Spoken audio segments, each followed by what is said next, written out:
So one of the major benefits in an economy of this size and scale when it comes to gaming is price elasticity.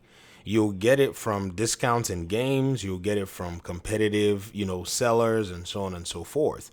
However, one thing that I wanted to go ahead and highlight in my conversations, especially for those who are looking to coming to PC from console, is that this price elasticity, you will enjoy it, in my opinion, at a much higher rate when it comes to PC hardware.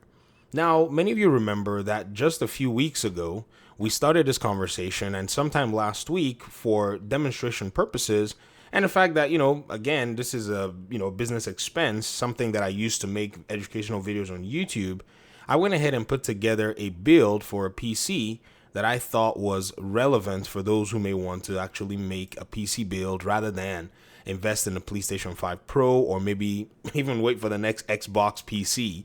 I don't know if many of you have heard the news.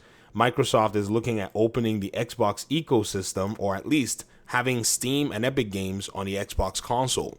This will change and shift the industry in a way that even the Activision Blizzard deal could not. And it's mainly going to be somewhat free, which is, in my opinion, something very smart from the Xbox team if they really want to be on the forefront of this gaming thing. But that's a whole conversation for later.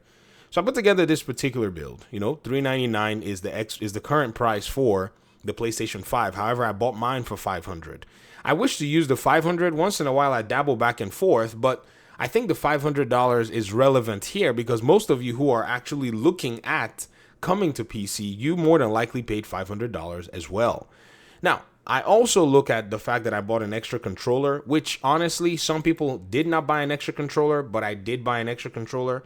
From time to time, I usually remove this cost as well because that same controller, I use it on a PC. So in order to be fair, I say, okay, no problem, because I can use my DualShock 5 controller on both platforms, which is also a benefit of the PC. You can use almost any controller that you want. Different conversation, we can have that later. PlayStation Plus is currently $80 a year. However, when I calculated my PlayStation costs for what I paid, because I was using it before the new price jump, it looked somewhere around $180. I think maybe a little more, but I would just say $180. And then for the premium cost of games, this is a very interesting one because this price fluctuation happens all the time. But at launch, some games will give you a less price on PC. If you actually go to sites that leverage regional pricing, you'll be able to buy some of these games cheaper than you would on console at launch. I have, many case studies like Tekken 8 where I showed you guys that Tekken 8 is cheaper on PC at launch. Horizon Forbidden West is cheaper. Helldivers 2 is cheaper.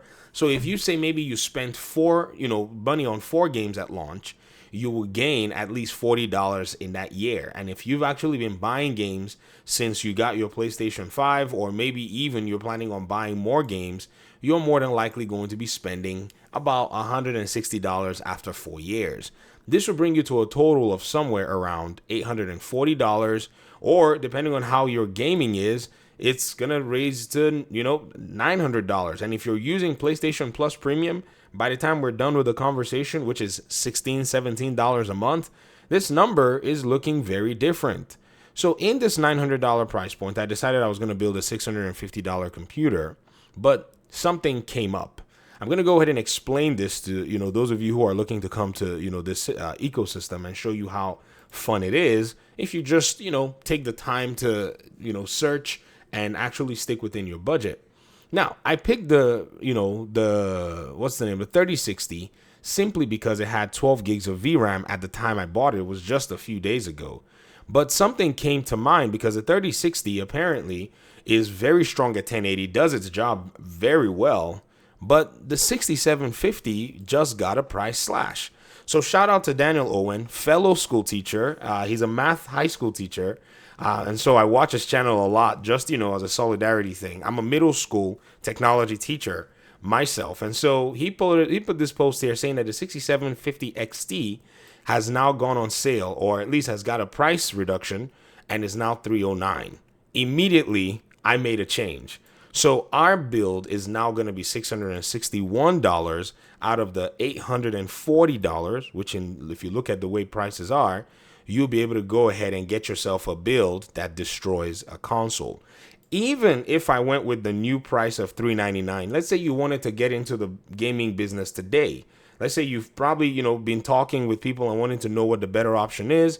You're still under budget because $399, what you're going to be playing for your PlayStation Plus for about 4 years from now is going to be $240, and you still come out good, leaving money in your pocket, possibly even able to upgrade things like your RAM and better storage, because now you're sitting on simply $100 and something more if you wanted to max out this budget. But I always recommend that you hold some money back to see if sales will come into play. And just like, the market usually does, the 6750 XT is on sale. It's a 12 gigabyte card, but its comparative, GPU on the NVIDIA side is the 3060 Ti, and it still beats the 3060 Ti in most games, seeing that it has a 12 gigabyte VRAM buffer. So, ladies and gentlemen, I think we have now come to the point where the prices have basically settled, and you can simply build a console killer without any stress. You can build it for less than the cost to actually run your console, both purchasing the console and subscribing to PlayStation Plus, and getting what I suspect and have seen from other data sets will be better performance, and even a wider range and a wider scope in terms of use. So again, this is designed to help those of you who are wanting to come from console to PC to be able to look and say, okay, what are the benefits for me?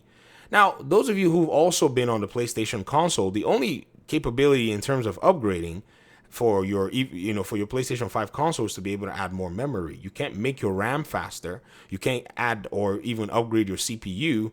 Everything is done in the sense that it's an APU, SoC, and things are fused together in terms of the way they work. Your GPU and CPU basically work, in a combined state. So this is a big challenge for the most part, and it kind of, in my opinion, is a hindrance when it comes to being able to leverage technology advancement, also to be able to leverage good pricing, to be able to get more for what it is that you actually want. So at the end of the day, I think this is actually a very good case, study. It's a very, very interesting paradigm because, to be very honest, ladies and gentlemen, I could have bought this same GPU for just a little bit more and still been under budget. However, I wanted to be very conservative, with the funds and still say, okay, even way under. But in pulling the punches, I think some people misunderstood exactly my intentions. So what I want to do right now is take the time to go ahead and just make sure that there is no argument as to the power that you can get from a console from a PC for the same price point as what it will take you to actually pay for your console and your games. So we'll have that conversation pretty soon. Hopefully, we get the graphics card very soon in hand, and we'll start looking at comparative analyses. We'll start seeing, where there are deficiencies, because not every game is going to run perfectly. This is something about data sets.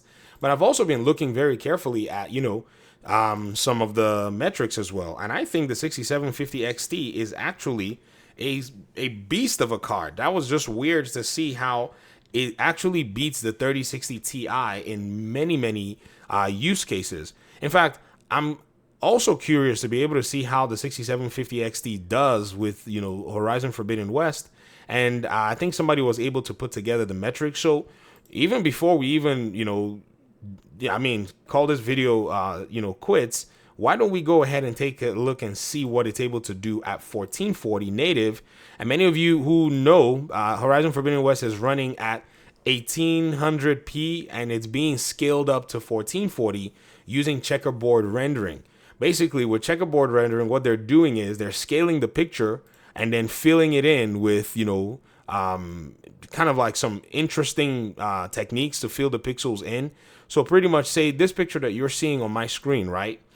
This is from my understanding of what checkerboard rendering does. They basically scale it up, and then any pixels in it that may be, lacking, there's a technique to basically fill it in. So basically what you're getting is, a good picture at the end of the day, but raw rasterization, that's not gonna, that doesn't necessarily, mean that the game or the console is able to render, just natively without any help. Whereas even the 3060 itself, was able to do close to 60 FPS in many situations. And I guess the developers recommended that GPU. So it's on the developers to be able to ensure that their recommendation is able to give you the best frame rates. So here we have the 3060 medium settings. Even with DLSS off, you were able to basically close the gap, more and more towards 60 FPS without any DLSS. When you turn DLSS on, that's when you're able to basically, in some instances, see some increase in performance. But even with those increases, it appeared that some of the settings, apparently close to, what people had been saying, was not necessarily the case. However, if we actually go ahead and look at the 6750 XT, which is, the GPU that we're looking at in this case, it actually does a better job, and at 1080 and at very high settings is able to basically land you 60 FPS. And in my opinion anyways, I think it's actually a very, very solid card. At 1440, it's now close to about 50 FPS. So already the PlayStation 5 is now lacking behind because it has to basically use upscaling to be able to get 70 FPS, whereas with FSR off, with just straight high settings, you can do 1440p gaming and still sit, close to that 40-50 FPS mark. That is very impressive. Now, if you use FSR, which is basically, an upscaling technique, now we're looking at, say, about 70 something FPS. It makes things a little bit interesting because now, because of this game anyways, and we're not necessarily using any of the checkerboarding techniques, we now have something that actually runs, in my opinion, way better after sampling, after the sampling and the resolution scaling is put in place. It's no longer a competition. But this is just one title. And the PlayStation 5 titles, in my opinion, I don't think they're actually a fair comparison at the end of the day when you think about it. Because, again, checkerboarding is not necessarily available in its raw form to, for the PC. What if we could use checkerboarding? How is that going to look? Because we know that the hardware is better than the console. The 4800S is the CPU in the PlayStation, in the Series X. We also know that, that CPU, is similar as well in terms of performance. I mean, it's better than the PlayStation 5 CPU, but the Ryzen 5 that I'm using for that build is better than that 4800S. So again, it's one of those things where you have to basically take into account, some of these little things and then see that for most video games, things are just, a little weird and a little different. So we'll talk very soon later about all of this stuff. We'll take a look at the GPU and the CPU in context of, other video games and see how that actually works. So thank you so much, ladies and gentlemen, for watching the video. I appreciate you guys' time and audience, and hopefully we'll talk pretty soon in another one. Peace out.